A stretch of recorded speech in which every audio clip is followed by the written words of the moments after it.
Hi guys, my name is Swapnil and the title of my talk is What the Tech. It's about innovation and the spirit of collaboration in computer science and where we can get to if we kind of bear those principles in mind. So some of the stuff I'm going to talk to you about today is stuff that's left me saying like, wow, this is incredible, how does it work? It's stuff that to me sometimes, especially because I don't understand all of it that well, feels like magic. You're like, this is incredible. Like, how are people, just like me, able to come up with this stuff? It inspires me certainly to become better and it inspires me to make a difference because these are things, technologies that do make a difference. I'm sorry about using the word stuff, it's just lazy, but what else do you use? You know, things, stuff. What do you replace that with? But first, so is a computer. Does anyone know? And if you don't know, please put your hands and volunteer. If you drill down to the very basic level of a computer, what's going on? What's moving around? How are we getting to basically a computer that you can click and move things about and watch things? Transistors on and off. And what's in the transistors? Like what's flowing around? Yeah, electrical currents, right? How crazy is that? That from electrical currents, just two things, ones and zeros, you get to something that you can see an image, you can play a video game, you could watch a video. Anything you do with a computer is ones and zeros. Right? To me, that's kind of like magic, isn't it? It's absolutely amazing. And it's sort of similar like language. You've only got 26 letters in the alphabet. Or with music, you've only got some number of notes, but you can put those in so many different combinations and come up with some really cool, incredible stuff that's very powerful and capable of doing so much. But first, a bit about me and my journey. So I've had a multicultural upbringing. I was born in India. I did all my primary schooling in Uganda and then all my secondary schooling here, and I'm actually an ex-MGGSer for sixth form. I did philosophy at an undergraduate level.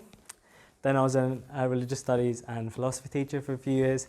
And then I was like, okay, I want to get into computer science. What's going to be the best option for me?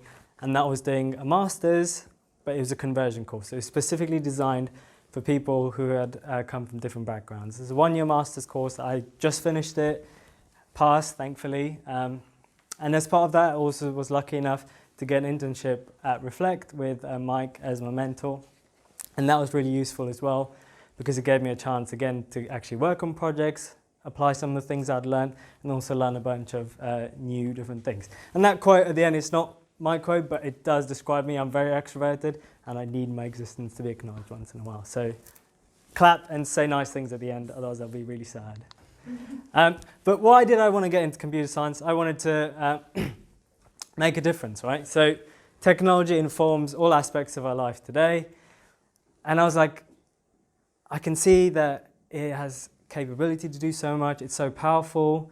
And I felt like if I could get involved in that, if I could learn how to program, understand these technologies, I was able to be involved in that conversation and hopefully use what I learned to make a difference. And even if it's very small, I wanted to feel like I was contributing in some way. And that's only going to get like more of a, not an issue, but it's going to become more prominent as time goes on. Life becomes more and more technology focused. So I wanted to have a say in that conversation. So there's three images here. Can you figure out what the word, it's two words, I'll give you a clue. What two words am I kind of hinting at here that are going to be the focus of my talk? They didn't get this in the last one, but any ideas? I don't know, what do you call this? Do you know? Where you have to guess the word from the pictures. There must be a word for it. But any ideas? Yeah. So the first one's O. No, oh my God. But I can see why you think that. Okay, so we've got O. I heard someone say. Open, and then open source. Did someone say source? Yeah. So I'm talking about open source technologies because this is a pen, and the idea is this is a source of a river. Anyone know any examples of open source technologies? So if you don't. Yeah, Linux, and that's actually the first thing I'm going to talk about. But first, let's get to that little demonstration for which I asked the 6 volunteers. So we're going to look at this question, right? Pretend this question, what is the ultimate smoothie recipe, is like really, really important. And if we crack that recipe, we're going to change people's lives for the better around the world. We're not, but just imagine for the purposes of demonstrating the spirit of open source. So I have my 6 volunteers. they have the answer, partially, some of them. So if you can remember who went out, just put your hands up if you went out and you know a word or something. So these guys, I want everyone else to ask them and try and piece together the information about what makes the ultimate smoothie. I'm going to give you 10 seconds for the first round. Off you go. Quickly, let's have a conversation.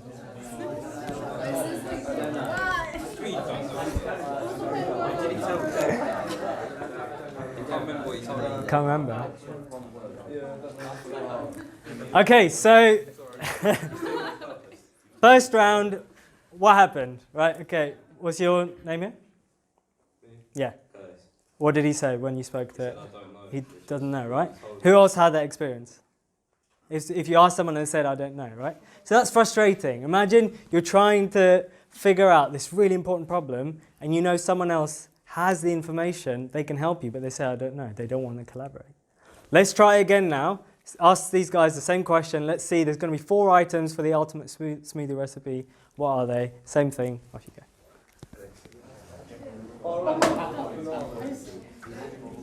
And you're going to need to speak across your columns as well.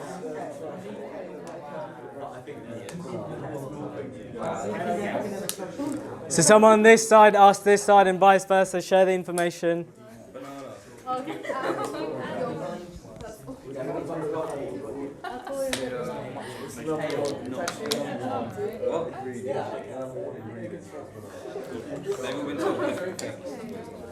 Okay, so let's bring it back now. I don't think anyone got the full picture, but what 4 items did anyone hear across the 2 sides? Banana, apple, yogurt. Anything else? Kale. Anything else? Strawberry. Okay, so we had 5 items, and I said there's 4. So what happened? These are the 4. So if you got kale, strawberries, bananas, and yogurt, that's the ultimate smoothie recipe. It's probably not. It probably tastes horrible. But with you guys sharing the information between each other, and maybe if I'd given you a bit more time, you would have arrived at that conclusion. So you've got a solution by working with each other, sharing and collaborating. But notice someone said apple, and apple's not on there. So that reflects what could happen in reality. And most of the time, you'll actually find with people working in open source, they're willing to collaborate. But sometimes you'll get a couple of situations. You might get someone who's still not willing to share, and you might get someone who actually gives you false information. Okay, and that's completely the antithesis of what open source is about. It's about being transparent, free, and collaborative. By transparent, I mean that whatever technology, whatever code you're using is publicly visible to anyone who wants to access it without having to pay anything or go through some sort of arduous process. It has to be free in 2 senses of the word. You don't have to pay for it, and you're free to use it however you want. So there's no sort of restrictions, and that's like kind of the core of open source. And then collaborative, it has to be a collaborative project. It has to be open for people to make additions, make changes, and kind of use it as they see fit. And then you've got this interesting quote, which explains why open source is important, because we have all this data about us, we have all this information, we have all these technologies that we can't see how they work. We can't see what sort of information companies like Amazon, like Google, like Facebook store about us. But that's important because it's about us and it could potentially impact us. But we've got these closed walls where we can't actually see what's going on. And so we're losing objectivity. We're open to people manipulating us. We're open to people having a say in our lives without actually having control of what they can say and what they can do with information about us. And we've seen this come to the fore in the last few years with things like Cambridge Analytica and the whole allegations of Russian involvement in the US election, etc. Because there's so much data that these organizations have about us and they can use that data. So the idea behind open source is all that becomes transparent, all that becomes open, and we can have a say about what information people hold about us. So as someone rightly said, the first kind of open source technology I want to look at is Linux. This is a message sent out by the creator of Linux. His name is Linus, and he's talking about this free operating system that he wants to create, which is based on an operating system that existed at the time called Minix. And he basically had an issue with it, and he wanted to add extra functionality. which wasn't part of their operating system. So he said, you know, I know how to do it. I'm going to make it on my own. And he's letting people know what he's doing, and he's asking people for suggestions. And from that, this was in the date there, you've got 91. From 91 to today, we're now at this point where Linux is a huge, huge piece of work. It's the largest open source project in the world.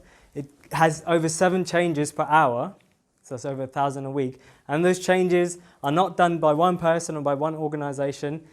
Everyone who has the capability, as long as they follow the guidelines, is able to make contributions to what Linux should look like and what should go into Linux and what shouldn't go into Linux. And if you really disagree with that, you can use that code and make your own version because it's free. You're free to use it how you want. There's no restrictions. And a lot of people do that. You'll find that there'll be an existing code base and then it splits because there's disagreements on how to move forward. It powers all of the top 500 fastest supercomputers in the world. Okay, so just because it's free doesn't mean that it's not stable, it's not capable, it's not powerful. There's a reason that people in charge of these supercomputers have decided to use Linux because they feel it's the best solution for whatever they're trying to achieve with their supercomputers. And these things are hugely, hugely capable, right? For example, at the Large Hadron Collider in CERN, everyone know what that is, the LHC? So when you have the particle collisions, one collision generates about a petabyte of data. Okay, so to give you context, a terabyte is 1,000 gigabytes and a petabyte is 1,000 terabytes. That's huge quantities of data, and that's being fed into a machine powered by Linux to be processed. Okay, so it comes back to how important it is in terms of being capable, but also then powering things that are giving us insight into the way the world works. And later on, we're going to see also that are making an impact in changing the quality of people's lives. And then many of your smartphones, if you have an Android smartphone, also based on Linux. But the difference is that's now been that someone taken the Linux code, making differences so that it's no longer the same, and then they've made it closed source, so you can't access it in the same way you'd be able to access the original Linux code base. And then we come back to some of what Mike was saying about websites around the world. The 2 most used web servers, Apache and Nginx, are Linux-based. They can run on Windows servers, but most of them are running on Linux servers. So over 60% of the websites that you visit, including things like Facebook, Instagram, etc., social media, are going to be being served to you by Linux servers. If you look at what Tim Berners-Lee, the father of modern World Wide Web, did in order to set up the kind of infrastructure of the web as you know it, all of that, HTML, for example, which Mike mentioned, was his creation. And he made it open. He made it free, and now it's controlled by a body that just decides basically how it should progress, but anyone is free to make input into that about the future of HTML and what it can and can't do. But let's look at a specific example. So Linux kind of used in so many different settings, but one specific thing, this project called Missing Maps, which is about helping those in a crisis. And again, it's using the open source kind of principles of free, transparent, and collaborative in order to make a difference to those who are suffering in a crisis. So it's created by these organizations, MSF, the Red Cross, American and British, and a few more, and it uses an open source technology called OpenStreetMap. And the founder of OpenStreetMap was finding that to access map data for different areas around the world, it was very difficult because a lot of it was licensed and held by certain providers who own satellite imagery, etc., and you had to pay huge amounts of money. So that data wasn't easily accessible, so he started his own project, OpenStreetMap, and now all the data that's on there is freely available for you to use, and you can also then look at it and say if there's any mistakes, any changes you think need to be made, you can have input into that. And it's used by Missing Maps to help get an understanding of what the geography of an area that suffered from something like an earthquake or flooding or hurricane, what the geography looks like and how you can use an understanding of that area to give aid to people who need it the most, quickest. So in the last 2 years, since 2017 when the project started, 10,000 people have made contributions, which includes 22 million edits. Just in 2 years, 22 million edits, 3 million buildings and 300,000 kilometers of roads. And from that, you've got other projects that have sprung forth. Okay, so again, this spirit of collaboration using existing technology. And one's called MapSwipe, where you can sort of do the same thing. You can look at satellite imagery and say, okay, this is a good quality image, this is not so good because there's clouds over it, so you can't actually see the land underneath, or there's buildings here, so this is something worth investigating. And that's an app on your phone that you could spend 5 minutes a day just swiping through, so you're feeding into the data that Missing Maps then uses to help improve the lives of people in a crisis. So a specific example, this is the map data generated by the organization for Zimbabwe, and it basically gives you an idea of the condition of the building and then the building materials as well. And in this context, it's used by the Red Cross in Zimbabwe to identify if an area is at risk of flooding, which this is an area that's risk of flooding, which houses are going to need the help first, because they're, for example, made from concrete, and if you mix water and concrete, the stability of the structure is reduced. Without that information, they just know there's a flood that's hit this area. They just have to make educated guesses about which area is going to need help first. And then in a situation like this where time is critical, that might mean actually the difference between being able to save 1,000 people as opposed to being able to save 5,000 if you have more information. And that's quite simple, right? That's using satellite imagery to just say, there's a building here, there's not a building here, there's a road here, this is what exists here. Can we, with that information, find out people who have insight about the area to say what's the quality of the building, what's the building material, etc. It's not nothing kind of revolutionary in terms of using amazing technology that's like right the cutting edge, but it's making a difference, and it's open source. Open source maps. Let me just finish my sentence, then I'll get to you. Open source maps and people willing to make input and collaborate on getting that data as accurate and as up to date as it can be. Yes. What's to stop a bunch of like people, a massive group, to go into that and just mess around, just to mess it around because they can?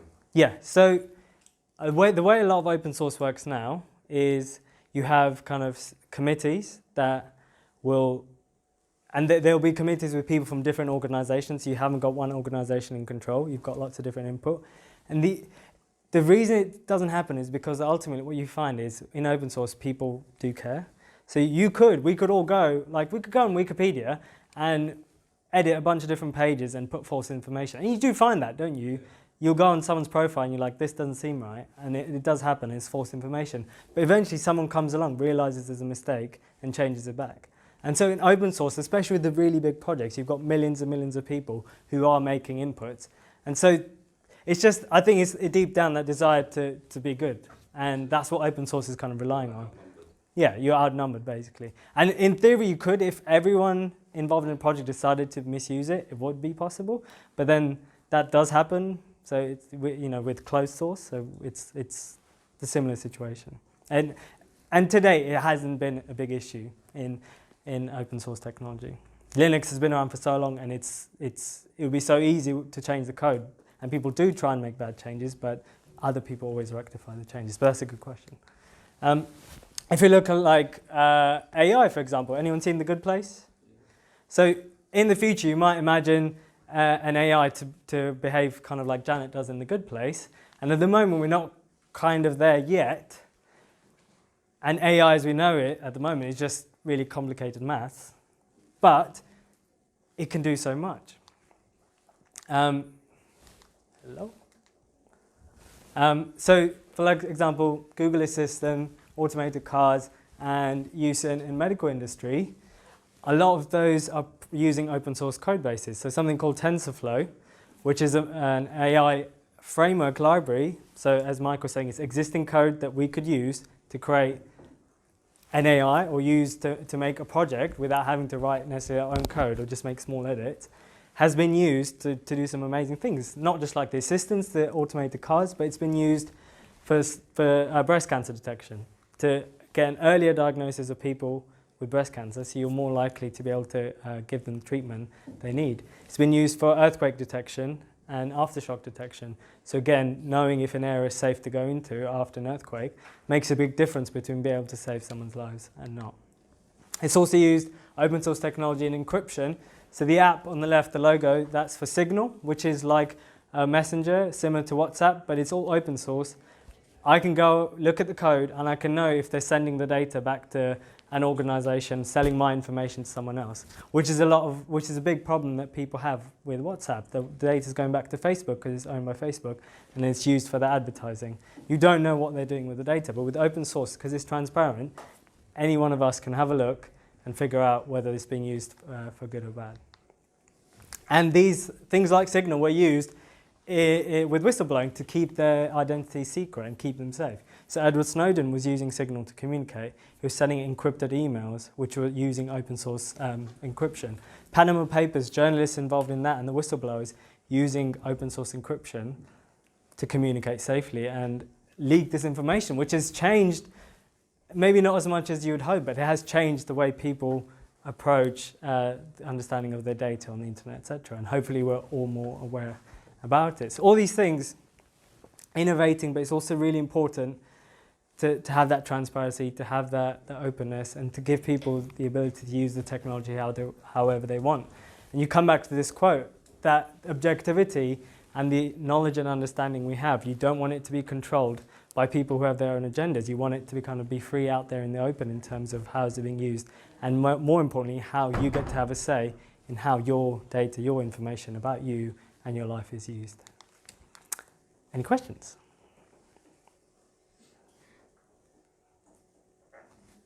Thank you very much for listening.